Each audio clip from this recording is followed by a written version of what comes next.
Good morning children. Today's worksheet number 18 अम्ल क्षारक एवं लवण। आज आपका दूसरा चैप्टर शुरू हो रहा है। अम्ल क्षारक और लवण के बारे में आप जानेंगे। जैसा कि हम जानते हैं, जो भोजन हम खाते हैं उनका स्वाद अलग अलग प्रकार का होता है। दिन प्रतिदिन हम जो भोजन खाते हैं उनके स्वाद अलग अलग होते हैं। भोजन खट्टा हो सकता है, कड़वा हो सकता है। जो कड़वा और खट्टा भोजन होता है वो उसमें उपस्थित खट्टा होता है अम्ल के कारण और कड़वा होता है क्षार के कारण। तो इन्हीं दो पदार्थों के बारे में आज पढ़ेंगे हम। अम्ल क्या होते हैं और क्षार क्या होते हैं, जो भोजन को खट्टा और कड़वा स्वाद देते हैं।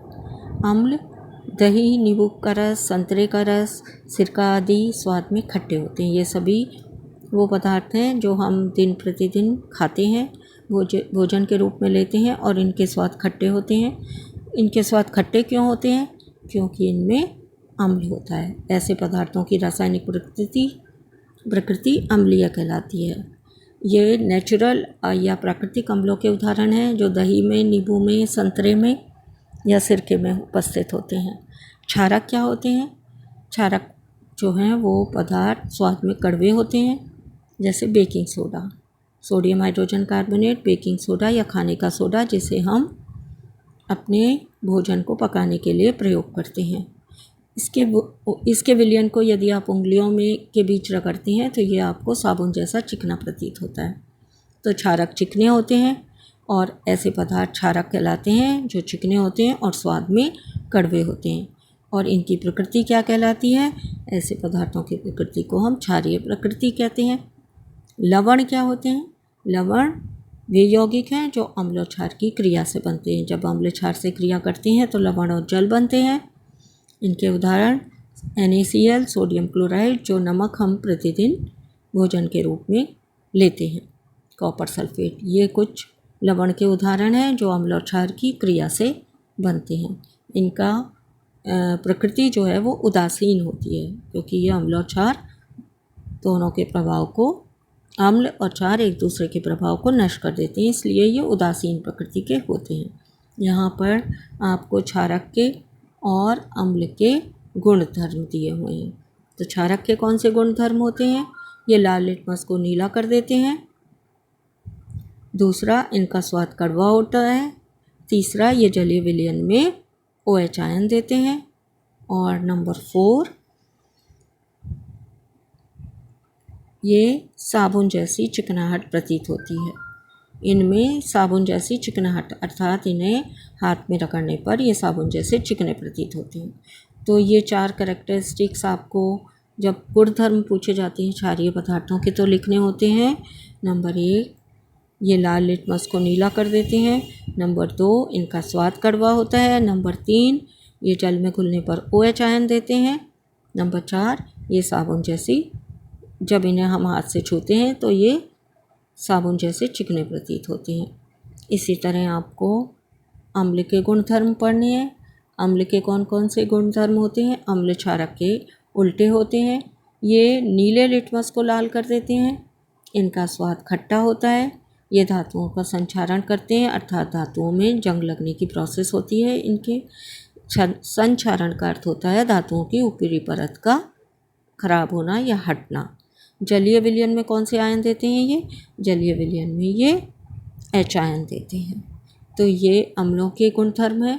और अभी आपने क्षारकों के या क्षारीय पदार्थों के गुणधर्म पढ़े। यहाँ पर बॉक्स में आपको कुछ अम्लों के नाम दिए हैं जो हम प्रयोगशाला में प्रयोग करते हैं। HCl हाइड्रोक्लोरिक अम्ल, HNO3 नाइट्रिक अम्ल, H2SO4 सल्फ्यूरिक अम्ल, ये वो अम्ल हैं जिन्हें हम प्रयोगशाला में प्रयोग करते हैं। इसके अलावा यहाँ पर ग्रीन कलर के बॉक्स में आपको क्षारीय पदार्थों के नाम लिखे हुए हैं। NaOH, sodium hydroxide, calcium hydroxide CaOH whole twice and KOH, potassium hydroxide, ये वो क्षारीय पदार्थ हैं जिनको हम सामान्य रूप से प्रयोगशाला में प्रयोग करते हैं। अब हम सूचकों के प्रकार पढ़ेंगे। सूचक क्या होते हैं? इन्हें इंडिकेटर कहते हैं। सूचक, क्योंकि लेबोरेटरी में हम किसी पदार्थ को चख नहीं सकते, टेस्ट नहीं कर सकते, इसलिए ऐसे पदार्थ जो अम्लीय या क्षारीयों का परीक्षण करने के लिए विशेष प्रकार के पदार्थों का उपयोग किया जाता है, इन्हें हम सूचक कहते हैं।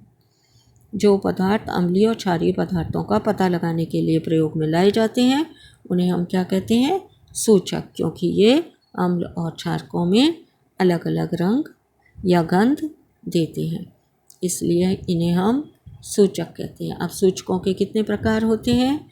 सूचकों के 3 प्रकार होते हैं: प्राकृतिक सूचक, कृत्रिम या संश्लेषित सूचक और गंधीय। गंध यानी स्मेल होता है। तो प्राकृतिक सूचक कौन कौन से होते हैं? लिटमस, लाल पत्ता गोभी का रस और हल्दी। लिटमस जो है वो अम्ल के साथ लाल रंग देता है। अगर अम्ल जो हैं वो नीले लिटमस को लाल कर देते हैं, जबकि क्षारक लाल लिटमस को नीला कर देते हैं। पत्ता गोभी का रस में अगर अम्ल मिलाया जाए तो ये लाल रंग देता है, जबकि पत्ता गोभी के रस में, लाल पत्ता गोभी के रस में यदि क्षारक पदार्थ मिला जाए तो ये हरा रंग देते हैं। हल्दी के साथ अम्ल कोई रंग नहीं देते, कोई रंग परिवर्तन नहीं होता, जबकि हल्दी को अगर क्षारीय पदार्थों के साथ मिलाया जाए तो ये लाल रंग देते हैं। अब हम संश्लेषित सूचक के बारे में पढ़ेंगे। संश्लेषित सूचक क्या होते हैं?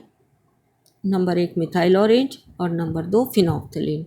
मिथाइल ऑरेंज अम्ल के साथ लाल रंग देते हैं, जबकि क्षारक पदार्थों के साथ पीला रंग देते हैं। फिनोल्फ्थलीन अम्ल के साथ कोई रंग परिवर्तन नहीं देते, अर्थात रंगहीन होते हैं, और क्षारक पदार्थों के साथ गुलाबी रंग देते हैं। इसे आप लेबोरेटरी में करके देख सकते हैं। अब हम गंधीय सूचकों के बारे में जानेंगे। गंधीय सूचक क्या होते हैं?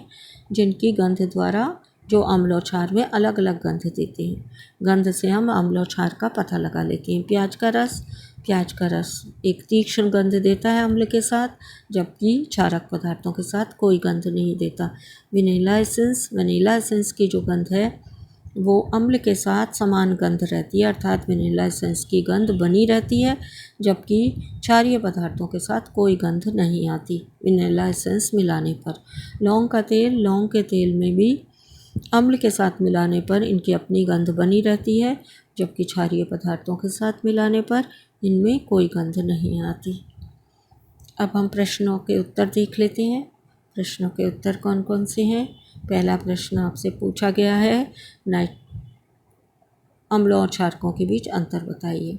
तो यहाँ पर आपको अम्लों और क्षारकों की बॉक्स में जो गुणधर्म लिखे हुए हैं वो आपको अम्ल और क्षार के अंतर के रूप में लिखने हैं।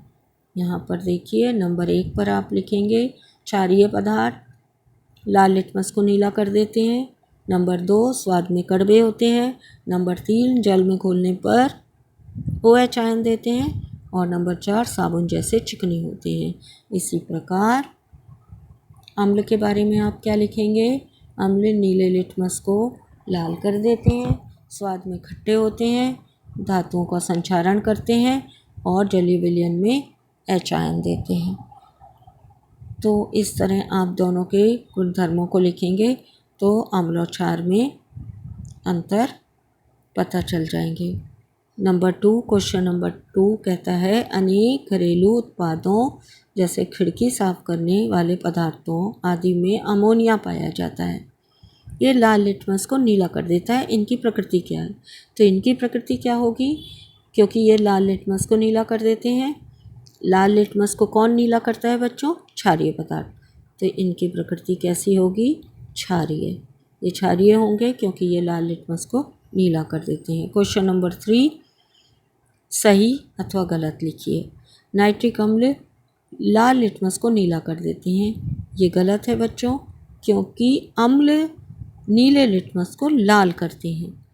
क्वेश्चन ये खापाट सोडियम हाइड्रोक्साइड नीले लिटमस को लाल कर देता है। सोडियम हाइड्रोक्साइड कैसा होता है नेचर में? क्षारीय पदार्थ लाल लिटमस को नीला करते हैं, इसलिए ये भी गलत है। सूचक वह पदार्थ हैं जो अम्लीय और क्षारीय विलयनों में विभिन्न रंग दिखलाते हैं। ये करेक्ट है, सही है। क्वेश्चन नंबर 4 कपड़े पर लगे हल्दी के दाग को साबुन से धोने पर उसके रंग में परिवर्तन कैसे आता है?